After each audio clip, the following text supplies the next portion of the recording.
আসসালামু আলাইকুম ও রহমতুল্লাহি বারাকাতু। আমি মুখলেসুর রহমান।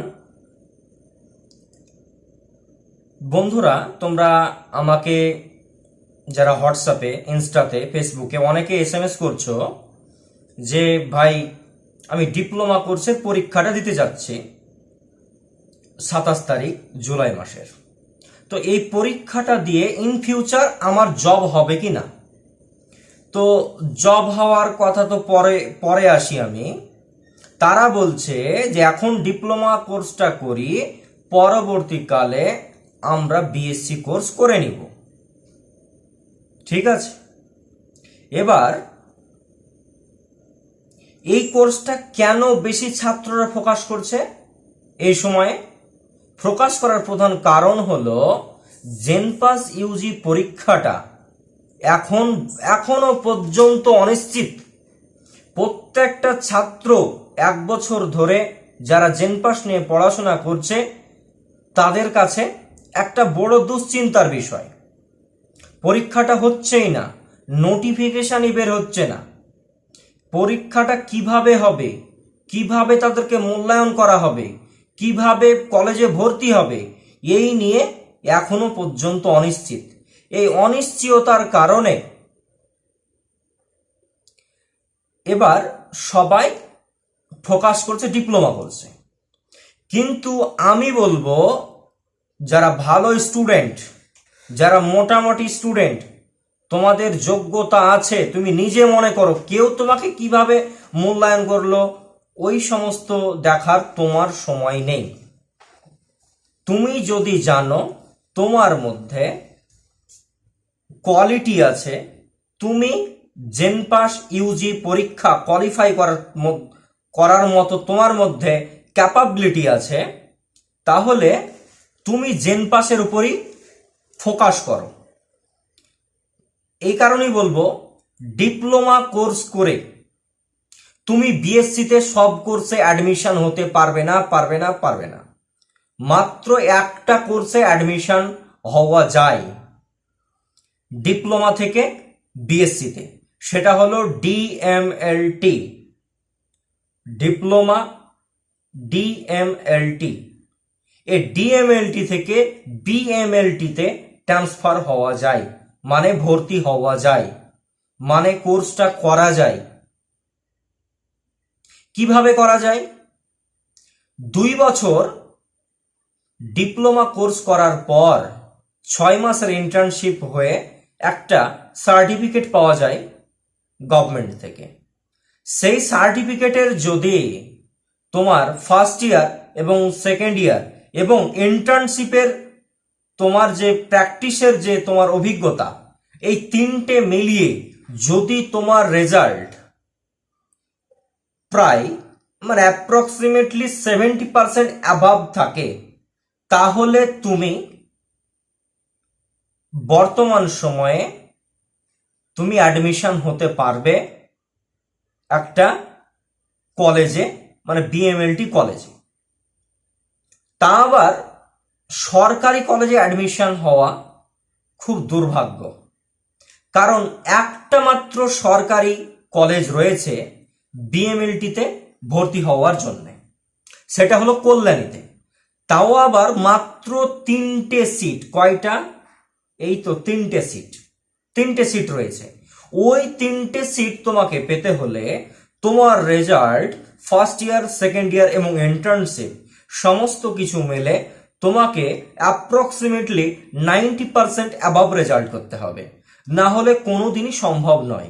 তাহলে তুমি এবার ভাবো তোমাকে কতটা কম্পিটিশন করে ওই ব্যাচেলার ডিগ্রি অর্জন করতে হবে। তাও মাত্র একটা কোর্স হবে, মানে চেঞ্জ করতে পারবে ডিপ্লোমা থেকে বিএসসিতে। বাকি আদার্স কোর্স যেমন ডিসিটি, ডিপিটি, এইগুলোতে তুমি পরিবর্তন করতে পারবে না। মানে প্যারামেডিক্যালের যে সমস্ত যত কোর্স আছে ডিএমএলটি বাদে সমস্ত কোর্স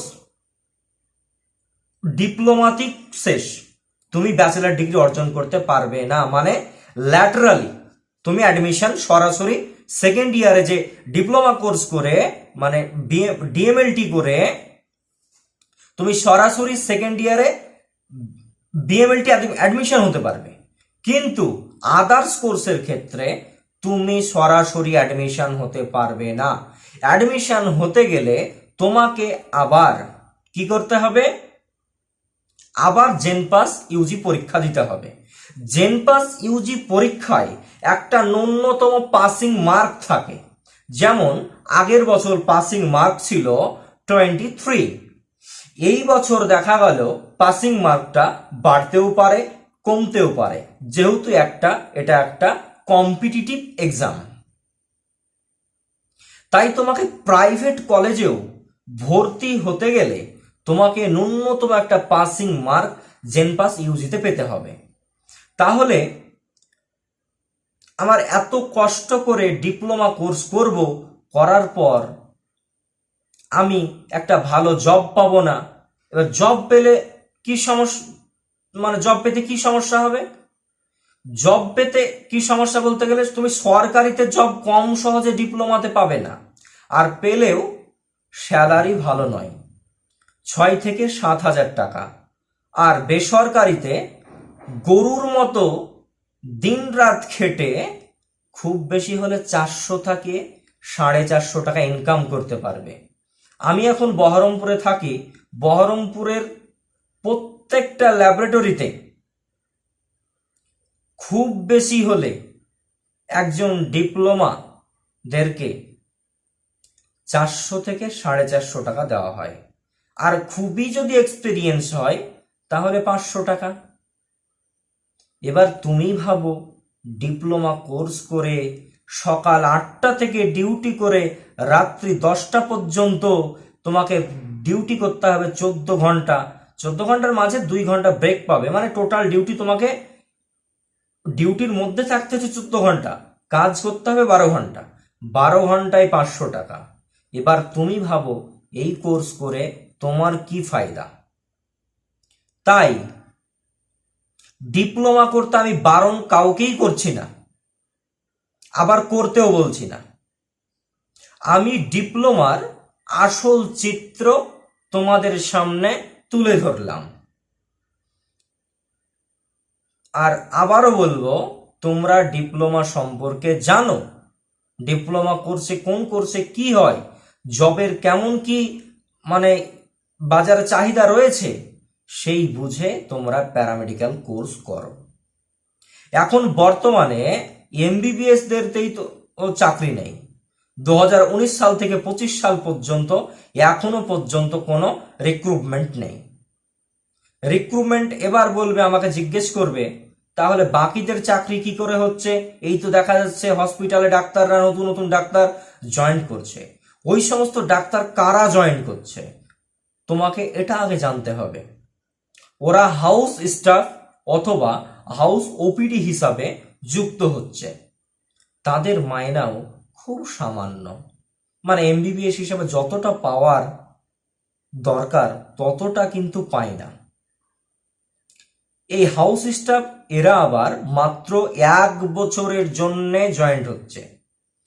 1200-1400 ডাক্তার কলকাতা পিজিতে এনআরএসে ইন্টারভিউ দিয়ে মাত্র 25 থেকে 30 জন ডাক্তারকে নিয়োগ করছে।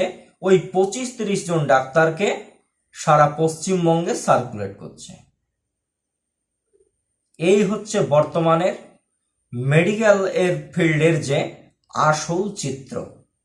তাই বন্ধু বান্ধবী তোমাদেরকে এটাই বলবো, তোমরা আবেগে কোনো কিছু করো না, সমস্ত কিছু বিবেক দিয়ে চিন্তা ভাবনা করে যে কোনো পদক্ষেপ নাও। মানে ডিপ্লোমা করো ঠিক আছে, কিন্তু জেনে করো। এই কারণেই বলবো, পরবর্তীকালে যেন আফসোস না করতে হয় যে আমি আগে জেনেছিলাম না তাই এই কোর্সে অ্যাডমিশন নিয়েছি, না হলে অ্যাডমিশন নিতাম না। যদি ভিডিওটা ভালো লাগে তোমরা লাইক কমেন্ট শেয়ার করতে থাকো, এবং আরও কিছু মেডিকেল রিলেটেড ভিডিও চাইলে তোমরা আমাকে কমেন্ট করতে পারো। তোমাদেরকে যথাসাধ্য আমি সহযোগিতা করার চেষ্টা করব ইনশাআল্লাহ। আসসালামু আলাইকুম ওয়া রাহমাতুল্লাহি বারাকাতুহু।